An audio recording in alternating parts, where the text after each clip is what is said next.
I have a confession to make. I'm addicted to adventure. And as a young boy, I would rather look outside the window at the birds and the trees and the sky than looking at that two-dimensional, chalky blackboard where time stands still and even sometimes dies. My teachers thought there was something wrong with me because I wasn't paying attention in class. They didn't find anything specifically wrong with me other than being slightly dyslexic because I'm a lefty. But they didn't test for curiosity. Curiosity, to me, is about our connection with the world, with the universe. It's about seeing what's around that next coral head or what's around that next tree, and learning more not only about our environment, but about ourselves. Now, my dream of dreams, I want to go explore the oceans of Mars. But until we can go there, I think the oceans still hold quite a few secrets. As a matter of fact, if you take our planet as the oasis in space that it is and dissect it into a living space, the ocean represents over 3.4 billion cubic kilometers of volume within which we've explored less than 5%. And I look at this and I go, well, there are tools to go deeper, longer, and further. Submarines, ROVs, even scuba diving. But if we're going to explore the final frontier on this planet, we need to live there. We need to build a log cabin, if you will, at the bottom of the sea. And so there was a great curiosity in my soul when I went to go visit a TED fellow by the name of Dr. Sylvia Earle. Maybe you've heard of her. 2 years ago, she was staked out at the last undersea marine laboratory to try and save it, to try and petition for us not to scrap it and bring it back on land. We've only had about a dozen or so scientific labs at the bottom of the sea. There's only one left in the world. It's 9 miles offshore and 65 feet down. It's called Aquarius. Aquarius, in some fashion, is a dinosaur, an ancient robot chained to the bottom, this Leviathan. In other ways, it's a legacy. And so with that visit, I realized that my time is short if I wanted to experience what it was like to become an aquanaut. When we swam towards this after many moons of torture and 2 years of preparation, this habitat waiting to invite us was like a new home. And the point of going down to and living at this habitat was not to stay inside.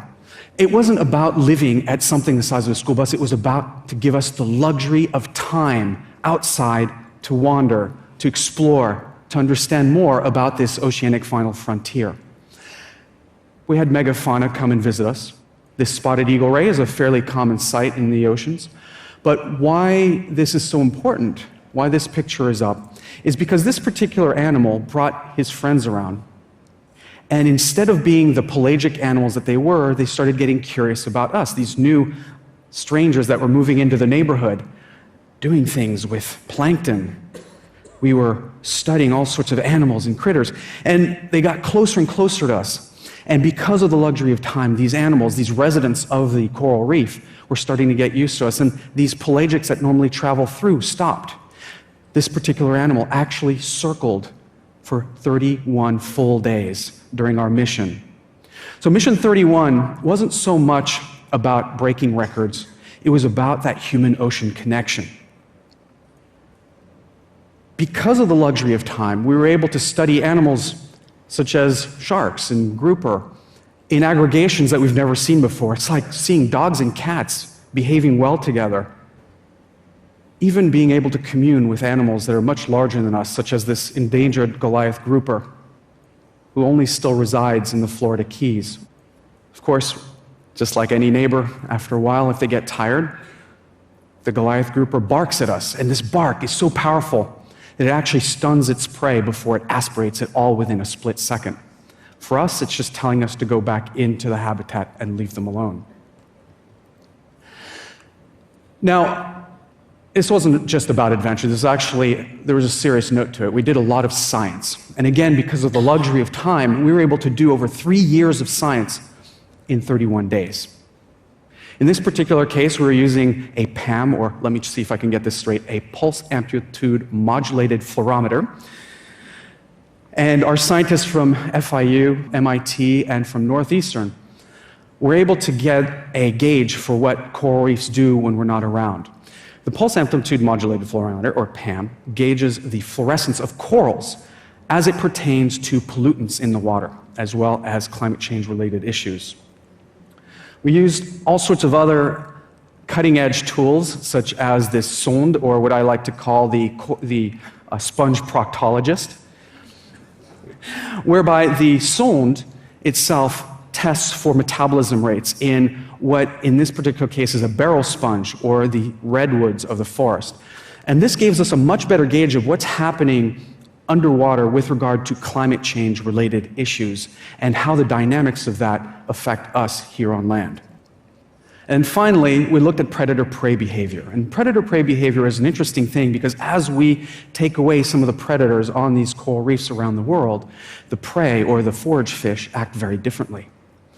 And what we realized is not only do they stop taking care of the reef, darting in, grabbing a little bit of algae and going back into their homes, they start spreading out and disappearing from those particular coral reefs. Well, within that 31 days, we were able to generate over 10 scientific papers on each one of these topics.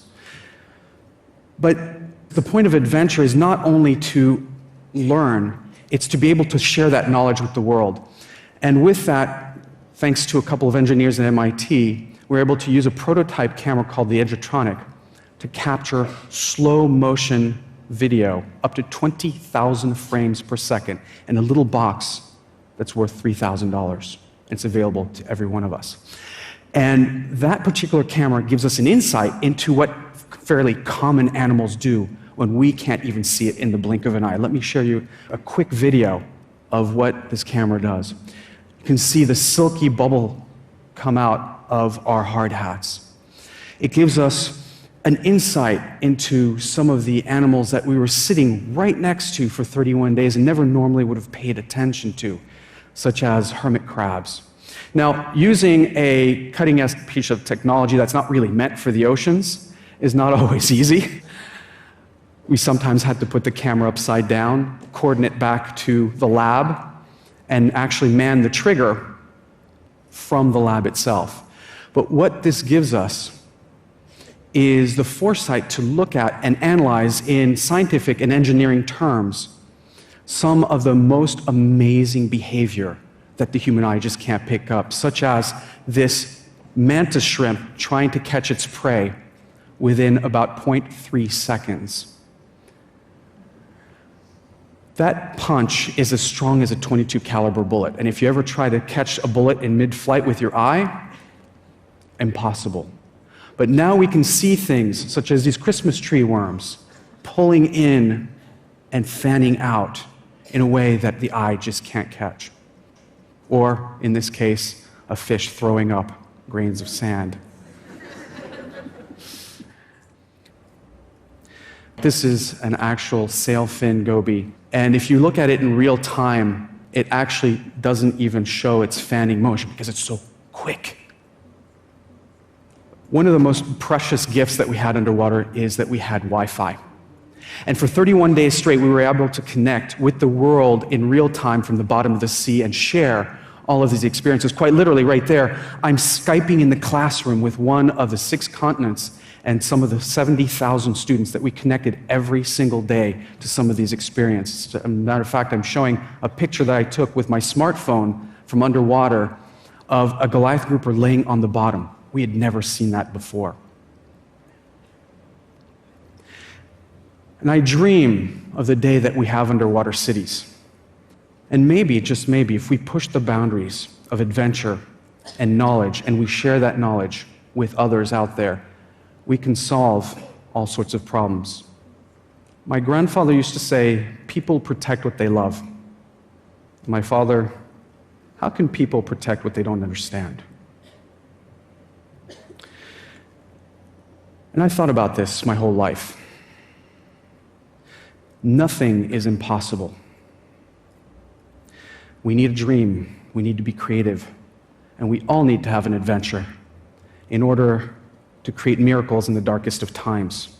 And whether it's about climate change, or eradicating poverty, or giving back to future generations what we've taken for granted, it's about adventure. And who knows, maybe there will be underwater cities, and maybe some of you will become the future aquanauts. Thank you very much.